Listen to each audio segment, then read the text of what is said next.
Salut les replayers, on se retrouve pour une nouvelle vidéo. Le continent au cœur d'un scandale.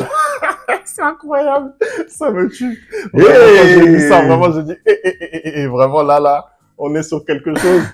La fédération camerounaise qui suspend 62 joueurs pour fraude à l'âge, dont un joueur, le très célèbre maintenant, Nathan Douala.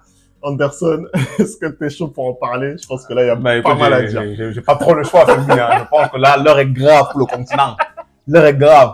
Cédric Doumbé a perdu. Hein? Cédric Doumbé a perdu. Là, on est là. Francis Ngannou, je tape les gens pour vivre, a perdu. Et puis maintenant, il y a Wilfried Nathan Douala qui veut mettre la honte sur nous. Donc, l'heure est grave. L'heure est très, très grave. Tu peux lancer la vidéo même. Tu peux lancer. Allez, c'est parti.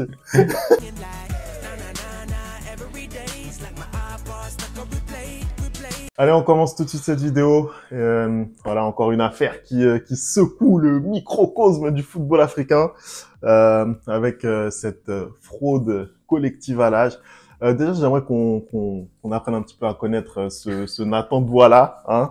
Si vous connaissez pas encore qui il est, je vous propose de regarder un petit peu cette vidéo.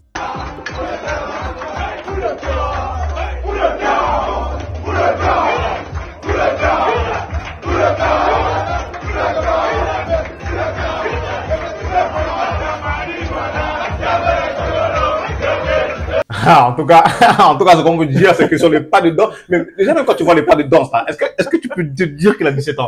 Est-ce que tu peux te dire que non, il a blagué tout le monde? On a vu qu'il n'avait pas 17 ans. Tout le monde sait qu'il n'a pas 17 ans. Anderson, déjà, est-ce que tu peux remettre un petit peu de contexte? Explique-nous un petit peu le fond de l'histoire. Bah écoute, je vais pas avoir le choix, hein, mais bon, déjà le fond de l'histoire, c'est quoi? C'est CAN 2023 en Côte d'Ivoire, donc Wilfried Nathan Douala, âgé apparemment de 17 ans, est sélectionné hein, avec l'équipe nationale du Cameroun.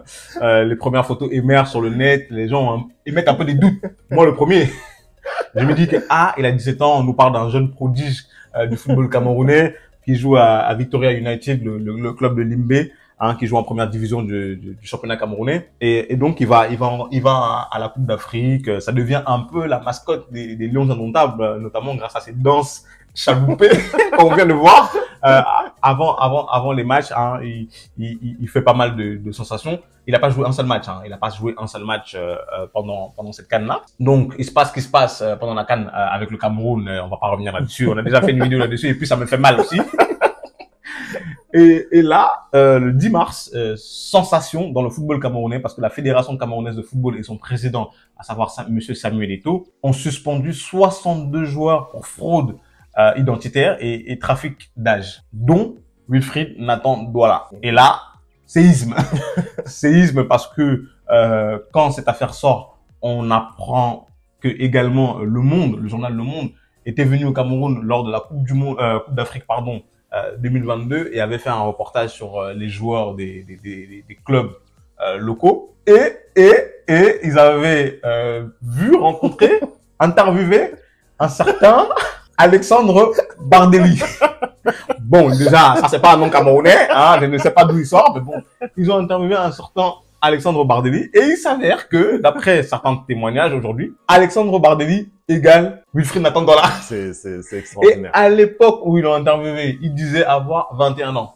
Donc, logiquement, nous sommes en 2024, il aurait 23 ans aujourd'hui. Sauf que pendant la Coupe d'Afrique des Nations, il a indiqué qu'il avait 17 ans. Donc, je pense que la fédération est remontée et c'est en cela qu'ils l'ont suspendu. Donc, voilà en gros l'affaire. Écoute, là, ce qu'on sait aujourd'hui, c'est que à cause de cette affaire, il y a quand même d'énormes risques hein, pour le Cameroun et sa fédération, puisque il risque quand même une suspension pour les 2 prochaines CAN. Déjà, qu'est-ce que toi tu penses de ça, en sachant que c'est quand même la fédération camerounaise qui a dénoncé cette fraude incroyable, cette double fraude. Qu'est-ce que tu penses de tout ça, toi? Bah, je trouve ça très bizarre parce que je ne vois pas la fédération camerounaise aller dénoncer ça, sachant très bien les risques qu'elle encourt, à savoir donc 2 éditions de CAN de suspension, si elle n'avait pas fait de check de background avant. Parce que moi, je me dis, ils l'ont ramené à la Coupe d'Afrique des Nations. Il n'a pas joué une minute. À quoi ça sert de ramener un tel joueur à la Coupe d'Afrique des Nations si tu sais pertinemment qu'il a trafiqué son âge? Tu ne prendrais pas ce risque-là, tu vois ce que je veux dire? Parce que quand Son l'a sélectionné, ils ont indiqué que c'était pour réaliser son rêve, vu qu'il avait 17 ans d'aller jouer la CAN et tout, et tout, et tout. Donc, je ne pense pas que la fédération était au courant de ces malversations. Peut-être.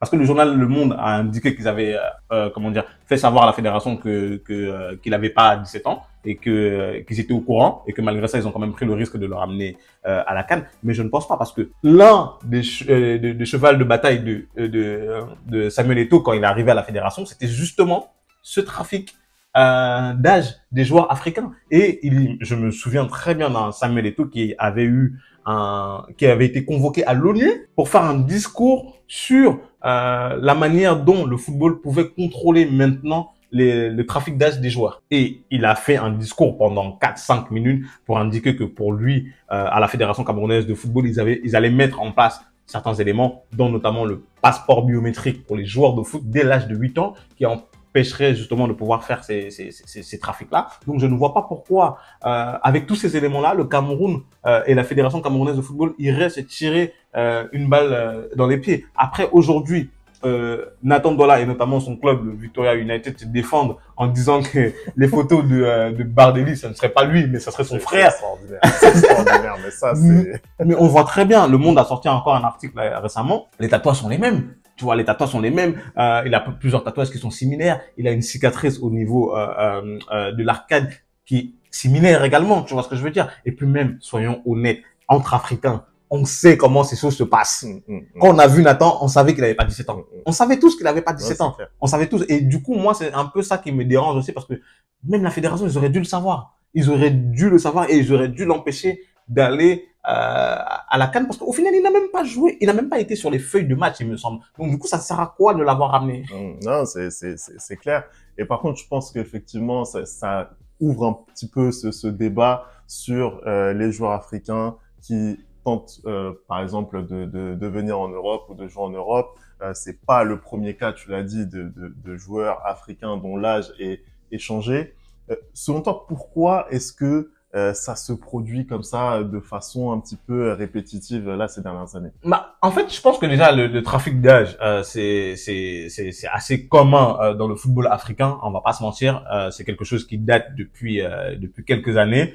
Mais c'est simple, c'est tout simple. En fait, c'est que aujourd'hui, on est sur un continent où la plupart des gens, pour s'en sortir, ils ont le sport et notamment le football. Et quand tu sais que l'expiration d'un joueur pour un joueur pour être détecté, pour être emmené peut-être en Europe, c'est 23 ans. Bah, tout simplement, dès que tu dépasses cet âge-là, ce qu'ils font les joueurs, c'est qu'ils essayent de couper leur âge pour pouvoir toujours rester avec les jeunes et pour pouvoir peut-être un jour se faire remarquer. Pourquoi quand tu coupes ton âge, tu as 23 ans par exemple, et que tu joues par exemple avec des 17 ans, ben, tu surnages, tu as plus de chances de te faire remarquer par les clubs, tout simplement. Hein. Et puis même, quand tu as moins de 23 ans, c'est beaucoup plus facile pour ensuite un grand club de venir te chercher et de t'emmener, de continuer ta formation en fait. Parce que à partir de 23 ans, plus personne ne regarde. Les clubs ne regardent. La vérité, c'est que les clubs ne regardent pas. Et donc du coup, ça crée un phénomène où beaucoup de joueurs africains changent leur âge.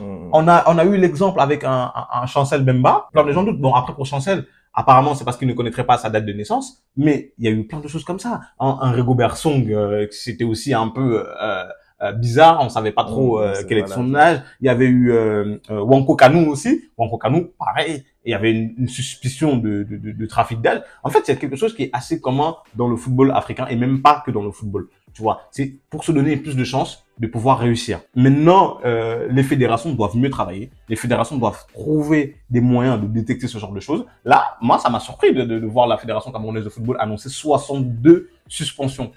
Parce que là, ils vont vérifier chacun pour faire les enquêtes et tout. C'est une bonne chose. C'est une très bonne chose. Après, maintenant, est-ce que la Fédération camerounaise doit être suspendue 2 éditions de CAN? S'ils étaient au courant que Nathan Dola avait trafiqué son âge et avait une double identité, oui. S'ils n'étaient pas au courant, ça ne sert à rien de le faire. Ça sert à rien parce qu'ils ont été aussi leurrés, en fait, et je pense pas qu'ils prendraient de si gros risques pour rien, en fait, tout simplement. Surtout pour un joueur qui a finalement pas... Il n'a même pas joué, il n'a même pas joué. C'est même pas un cadre de l'équipe, donc je vois pas pourquoi ils auraient fait ça. Après, je pense aussi, ce qu'il faut dire, effectivement, c'est, voilà, peut-être à à nous aussi, Africains, fédération africaine, de donner envie et de donner les moyens, surtout à la jeune génération, de pouvoir percer en Afrique, de pouvoir progresser en tant que footballeur en Afrique, en restant en Afrique. Je pense que c'est un énorme travail, un énorme chantier de longue haleine qui doit être entamé, qui est certainement déjà entamé pour ce qui est de la fédération